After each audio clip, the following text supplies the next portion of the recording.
Hello everyone, this is Marco and welcome back to my channel. I apologize if you can hear some background noise. We've got the fan on because we're literally cooking in the flat.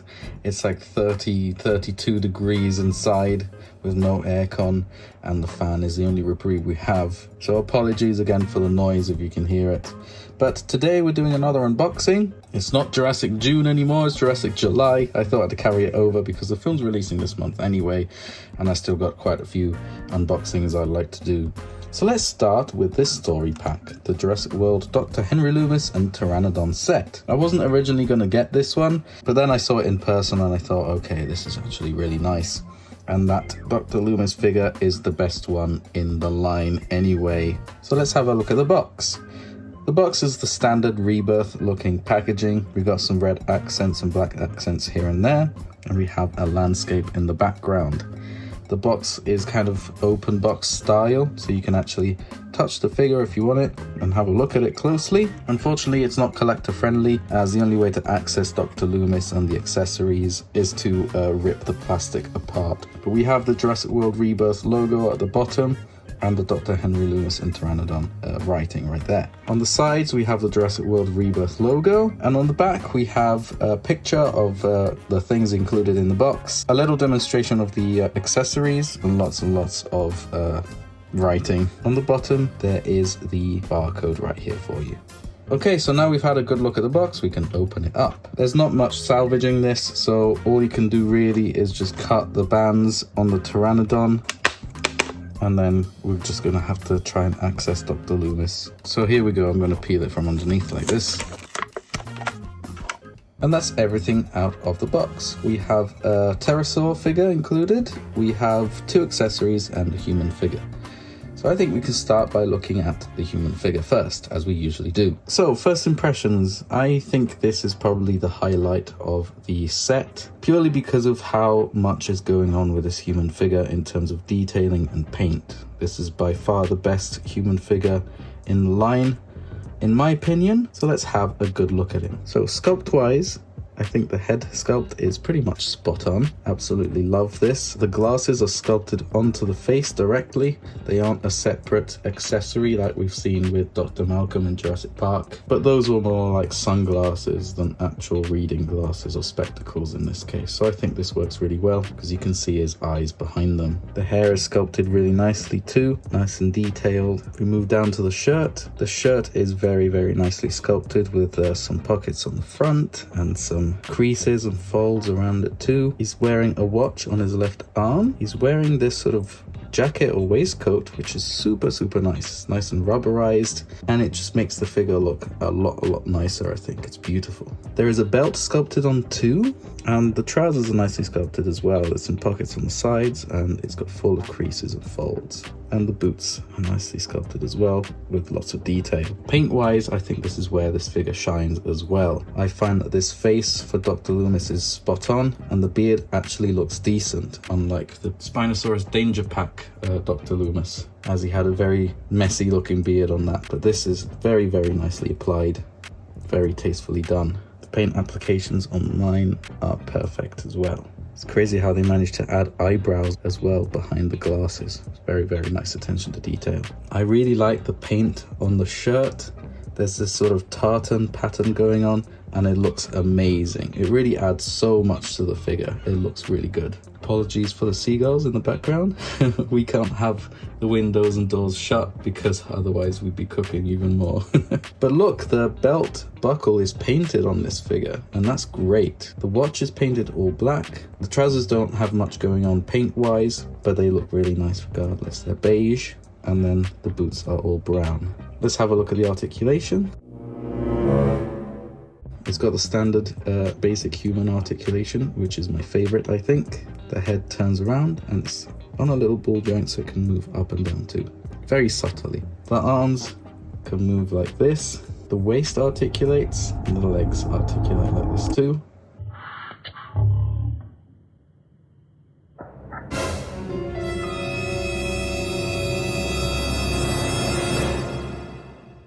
Oh, hold on. A leg came off. This is a bit sad. This isn't ideal. This is different from the usual figures they do. They don't have them on ball joints usually. This is interesting, so just pop it back on. Okay, I'm not sure how I feel about that. It's not very good. This just comes off so easily. I am not very impressed with that. Usually they have one of these joints that are in elbows and stuff. In the legs too, but not this time. Mattel, what are you doing? And then the knees articulate like this. So, I was gonna sing its praise. This is definitely the best looking Dr. Loomis figure, but my goodness, these legs aren't very good. They're just not good articulation at all. Mattel's trying to go cheap again. Please don't do that, Mattel. I was really looking forward to this, and this has really ruined it for me. It's really not good, especially for children. The legs are just going to come off. I just got this out to have a look at the articulation of the legs, and they do indeed look like they've got, or they share the same type of articulation, but this one doesn't want to come off as easily. It's just this one in particular comes off like nobody's business. And Zora's legs do the same as well, but I guess these come off too. A bit less easier than Loomis's ones. I'm not too keen on these. I've always loved the human figures in the Jurassic World line by Mattel, but I wish they stuck to these joints, which they use everywhere. I'm surprised they just decided not to use them here anymore. Mattel, please go back to those joints on the hips. On the thighs, I should say. As an example, this is Alan Grant from the Dominion line, and as you can see, these joints are different. Or I should say they're the same ones as the knee ones. They're different from the new hips that they've been doing. And these are just so much sturdier. They look like this from the top, but these things just aren't popping off. And Mattel's been putting these new joints even in the Hammond Collection line to make things cheaper for them. So the fact that they've gotten even cheaper and removed those joints and put some really bad ball joints on them is a really bad move. Mattel, go back to these joints, please. Anyway, let's move to the accessories. We have this sort of dino prod thing. I'm not sure if it's actually in the movie. And we have this really cool backpack. Let's take a look at the dino prod first. It's decently sculpted. It doesn't have too much detail on it. It's got two handles, some buttons there, I guess, for activation.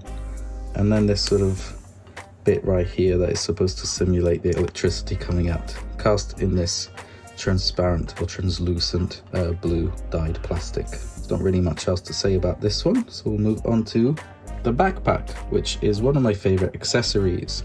As you can see, they can come apart like that on both sides. No, it's just on one side on this one. On the Zora Bennett one, it came apart on both sides. And the cool thing about this is that it opens up, so you can actually put some little things in there.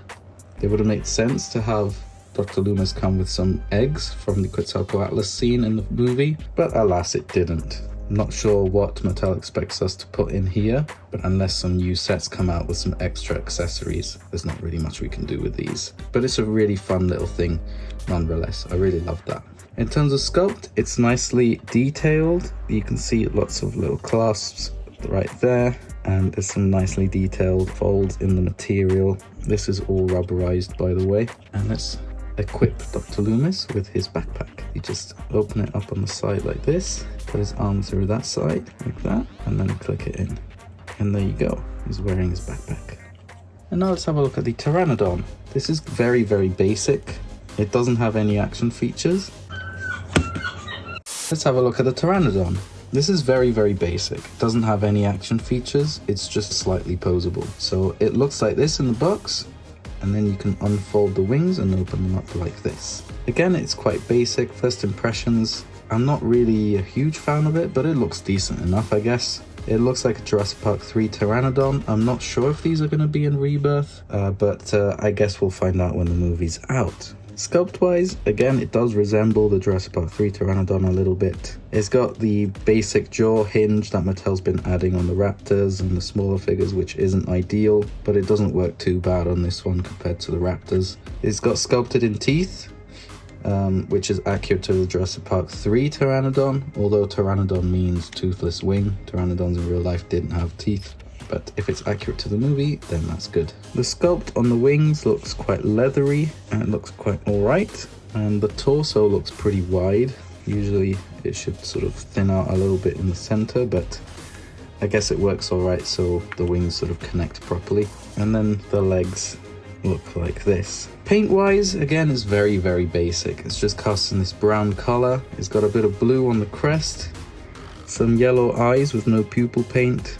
There's some paint in the mouth, only on the tongue and on the teeth. Each tooth is painted individually, which is good. The jaw is pigmented with this purple grey thing, and there's no paint on the underside of the Pteranodon at all. We have the scan code right there, and we have some random patterning on the wings with this yellow color. In terms of articulation, as we saw earlier, the wings articulate, but we do see this very obnoxious looking joint right here, which is metal, I believe, and then they put a sticker over it with a similar brown as the wings. The jaw articulates, as we saw earlier. The neck articulates up and down and side to side, and then the legs articulate independently, which is interesting because a lot of the pterosaurs in the Jurassic line have legs that articulate together, but these are separate parts, which is nice. Now, can we pose it so it looks like it's walking? We might be able to. If we fold the wings in like that, it might actually work like this. Yes, it does. So you can actually pose it in a way that it looks like it's sort of standing instead of having its wings open and flying all the time. So that's a really nice little thing. Love to see someone repaint one of these as a Jurassic Park 3 Pteranodon. So in conclusion, this set is a little bit of a letdown in my eyes, especially because of the quality or lack thereof, or poor quality in general. With the joints on the human figure, the legs are they just come off so easily. It's shockingly bad. But other than that, the human figure looks the best in this whole set. I love the paint on it. I love the tartan shirt. I really, really like that so much. The accessories are good. The backpack's the best one in my eyes. The dino prod's a little bit basic, but it does the job, I guess. I think it would have worked a lot better as a set if Loomis came with the Quetzalcoatlus eggs that could fit in the backpack, or a syringe or something like that, so we can recreate what we see in the film. The dino prod is very, very random, and the Pteranodon is just okay. It's not amazing, but yeah, again, I would love to see someone do a repaint of that one to look like the Jurassic Park 3 Pteranodons. So with all of that said, I recommend you go and watch some other reviews, which are in the same playlists. I do some in-depth reviews as well of the Hammond Collection line, where I deep dive into every single little aspect of the figures. So thank you so much for watching, and I hope you all stay safe.